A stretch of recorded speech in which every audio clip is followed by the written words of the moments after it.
السلام علیکم۔ آج کا میرا دوسرا ویلاگ بھی یہ اینکر سیاست پر ہوگا۔ رؤف کلاسرا عمر شیخ جو نکالا گیا ہے اس کی بڑی تعریفیں کرتا ہے، کمال ہے۔ آپ کو پتہ ہے کہ رؤف کلاسرا جو ہے یہ ایک بیوروکریٹ الطاف ہوتے تھے ایگریکلچر میں، فوت ہو گئے ہیں اب، تو میں کسی کی برائی نہیں کرنا چاہتا، لیکن بہت زیادہ داغدار شخص اس کا لگایا ہوا بوٹا ہے۔ ٹھیک ہے جی، رؤف کلاسرا کو صرف شراب مجرے کی محفلیں چاہیے اور ایلیٹ کے ساتھ ربنگ شولڈرز، بس فل سٹاپ۔ جو مرضی رؤف کلاسرا سے کرا لو۔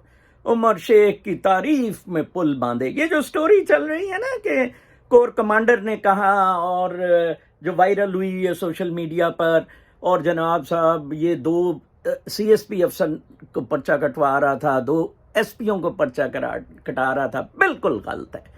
شرم آنی چاہیے لاہور کے کور کمانڈر اور ڈائریکٹر آئی ایس آئی کو کہ کم از کم اس کی خبر دیں، اس کی تردید کریں اور عمر شیخ کو پکڑ کے اندر دیں، یا خود اپنے استعفوں سے سبق دوش ہوں۔ پاکستان میں گند بڑھتا جا رہا ہے، جس کو دیکھو وہ گند کا ڈھیر بنا ہوا ہے، کوئی سچائی، ایمانداری، صفائی ستھرائی کی بات نہیں کر رہا۔ 3 کینٹ میں چکلے چلانوں کی میں نے اسے شناخت کروائی، میرے گھر سمیت، عمر شیخ کو۔ عمر شیخ نے واٹس ایپ پہ ایکنالج کی، کوئی ایکشن نہیں لیا۔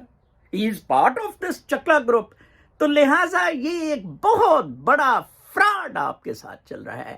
میری بھی تقلید نہ کریں، میری بس صرف بات سنیں، میں حقائق کو ایک پرسپیکٹو میں بتا رہا ہوں۔ آپ کو میں کہوں گا ایک الڈس ہکسلے کی کتاب ہے ڈورز آف پرسیپشن، وہ کتاب ضرور پڑھیں، اس کے مطابق آپ ایک اپنا پرسیپشن ڈیولپ کریں، ان کے پیچھے نہ لگیں یہ رؤف کلاسرا، انصار عباسی اور یا مقبول اور فلاں فلاں فلاں۔ اپنا بہت خیال رکھیں، اللہ نے